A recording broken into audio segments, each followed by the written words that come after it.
Ladies and gentlemen, welcome to my YouTube channel.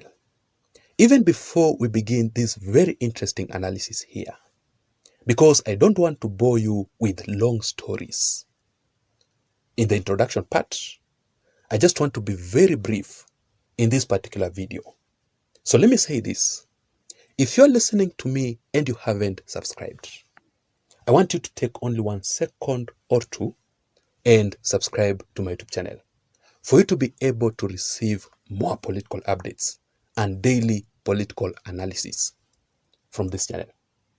You can also give this video a like. And to the new members who are joining me for the first time, welcome to my channel. Having said that, let us proceed. And by the way, I've just watched that video of the Catholic bishops who have strongly condemned, who have strongly opposed President William Ruto and Raila Odinga. The Catholic bishops have talked about very disturbing issues that are affecting directly the common mwananchi. And I think I should do a video concerning that issue. First of all, the Catholic bishops have talked about the abductions, increasing cases of abductions. And remember that even the US and the UK warned President William Ruto and the government. The US and the UK recently raised concerns about the increasing cases of abductions here in Kenya. Also, the Catholic bishops talked about the femicides, the increasing cases of women who are being killed. So far, women have been complaining, but Ruto has not addressed the matter. Also, the Catholic bishops have talked about corruption, increasing cases of corruption by our legislatures, the members of the National Assemblies, the MPs who are totally corrupt. They have also talked about the political instability in the country. They have talked about Rigathi Gachagwa's impeachment and very many other important issues. If I were President William Ruto, I would listen very keenly. If I were President William Ruto, I would correct all these issues that have been raised by the Catholic bishops urgently to secure the political future. But I want to congratulate these Catholic bishops for their courage. You know, currently we don't have a strong opposition. There are no opposition leaders who can defend the common mwananchi. That is why you are seeing Kenyans suffering so much. The only strong opposition leader that we all depended on was Raila Odinga. But currently, Raila Odinga is focusing on his African Union Commission top job. Raila Odinga made an exit from the local politics forever. And we wish him all the best. But in this particular video here, ladies and gentlemen, without wasting much time, I just want us to talk about Esther Passaris.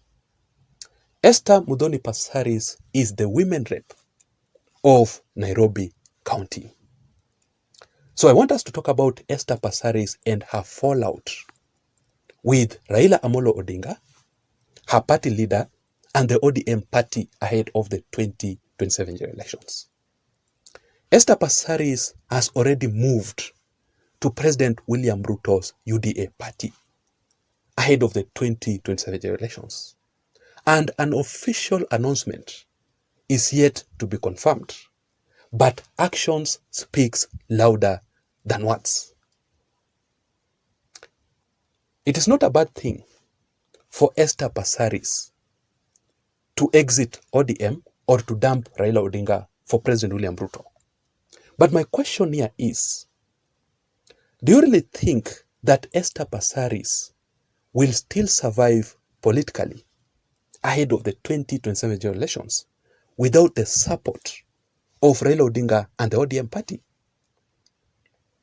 Do you really think that Esther Passaris is making the right political decision by dumping Raila Odinga and the ODM party for President William Samoei Arap Ruto ahead of the 2027 elections.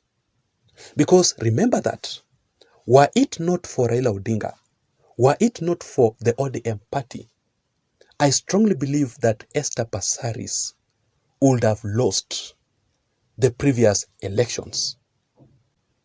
You know, Esther Passaris received the advantage of being in the ODM party, which dominates the Nairobi County. Honestly speaking, as a matter of fact, ODM and Raila Odinga were very popular in Nairobi County in the previous 2022 general elections. That is why Esther Passaris survived. I want you to listen to what Esther Passaris is telling William Ruto here. She says that, just listen, William Samoei Ruto, you are not my presidential candidate, but now you are my president. And that is why nowadays, Esther Passaris is strongly defending President William Ruto and the Kenya Kwanza Alliance government, pledging strong political loyalty to President William Ruto ahead of the 2027 elections. First of all, Esther Passaris was supporting the housing project, even when Raila Odinga and the ODM party leaders strongly opposed William Ruto's housing project. Just recently, Esther Passaris publicly supported the Adani deal when the majority of Kenyans were strongly opposing it. Also, Esther Passaris is currently supporting the transition of NHIF to SHA and SHIF, which majority of Kenyans are also strongly opposing it. Esther Passaris was the first person to support Rigathi Gachagwa's impeachment motion in the National Assembly. So basically my point here is Esther Passaris is defending William Ruto. Esther Passaris has moved to UDA. When she was asked the reason to all this is how she answered. Just listen. She says that a government that tells us it was and is installed by God and God alone needs not opposition. So we cannot oppose God. Let William Ruto and government serve all the Kenyans, all Kenyan people, and keep the promises they made to them. That is the reason as to why Esther Passaris is supporting William Ruto.